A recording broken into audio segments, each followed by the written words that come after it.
trying to understand how the Taliban were converting these children into live ammunition and why these children were actively signing up to their cause. I want you to watch a short video from my latest documentary film, Children of the Taliban.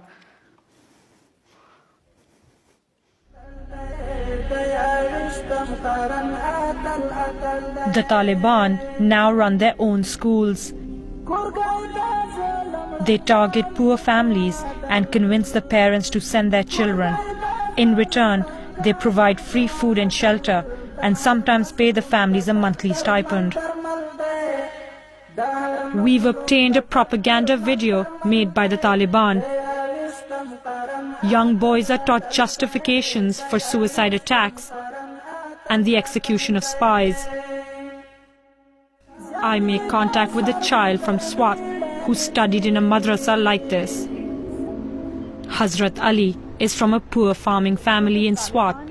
He joined the Taliban a year ago when he was 13.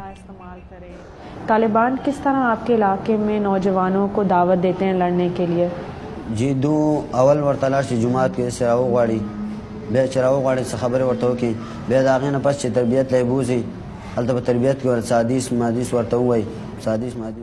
He tells me the children are then given months of military training.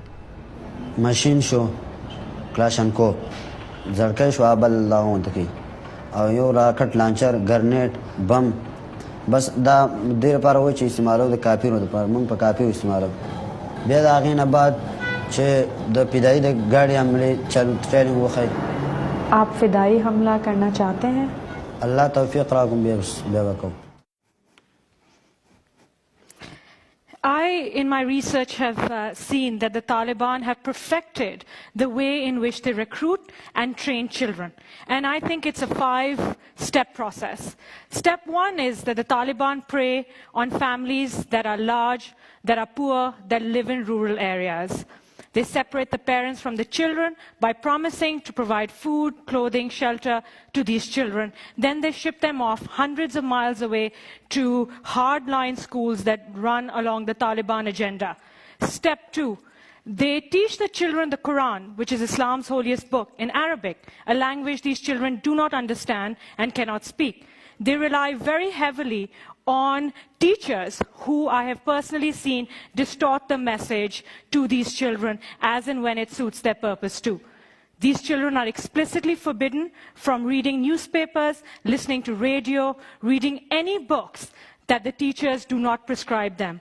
If any child is found violating these rules, he is severely reprimanded. Effectively, the Taliban create a complete blackout of any other source of information for these children. Step 3, the Taliban want these children to hate the world that they currently live in. So, they beat these children. I have seen it.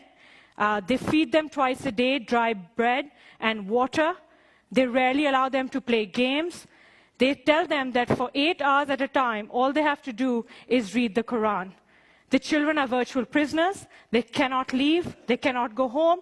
Their parents are so poor, they have no resources to get them back.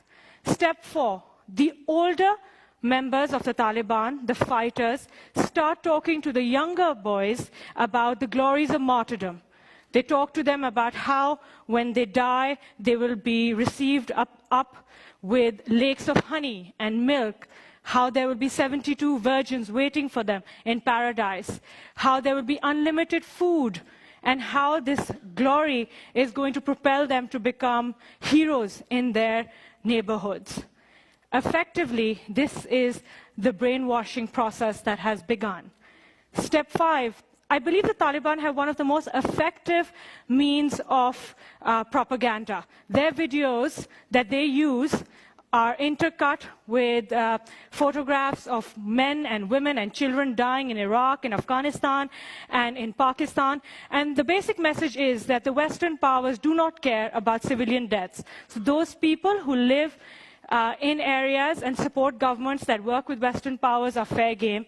That's why Pakistani civilians, over 6,000 of whom have been killed in the last 2 years alone, are fair game.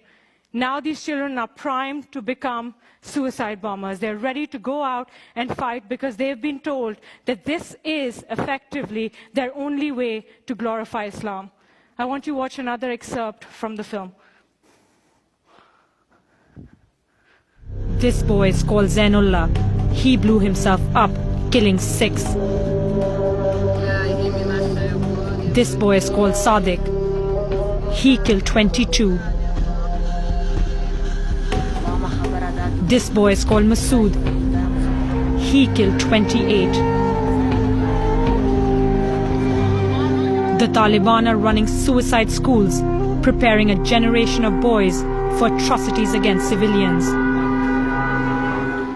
आप समझते हैं कि आप कभी फिदाई हमला करना चाहेंगे? बहुत शौक़ है, लेकिन अगर घर से इजाज़त मिल गई वालिदैन का तो इंशाल्लाह कर लेंगे। ये फ़िदाई वग़ैरह को देख के जो मेरे से छोटे उम्र में या मेरे आम उम्र हैं, उनको देख के वो जो फ़िदाई हमले करते हैं सख्त तरीन के, उन्हीं से जज्बात आ जाते हैं। फिदाई हमले से आपको क्या अजर मिलेगा? फ़िदाई हमले से तो ये अजर मिलेगा कि क़यामत के दिन अल्लाह ताला पूछेगा कि तूने क्यों ऐसा किया है। खून वग़ैरह नज़र आता होगा या आग वग़ैरह नज़र आता होगा, तो मैं वहाँ यही जवाब दूंगा कि ए अल्लाह तेरी रज़ा के लिए यही जान दी है और कुफ़ार मुशरिकीन से लड़े यही जान दिया। तो वहाँ पर फिर मेरे इरादे को देखा जाएगा। अगर मेरा इरादा यही हो कि मैं इन बेगैरत ज़लीलों को ख़त्म करने के लिए या इस्लाम की नाम बुलंद करने के लिए क्या हो, तो फिर अल्लाह ताला मुझे जन्नत ही में जगह दे देगा।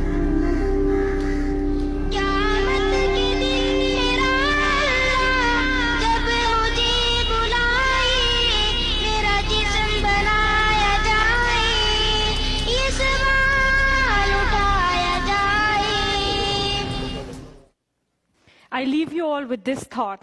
If you grew up in these circumstances, faced with these choices, would you choose to live in this world or in the glorious afterlife? As one Taliban recruiter told me, there will always be sacrificial lambs in this war. Thank you.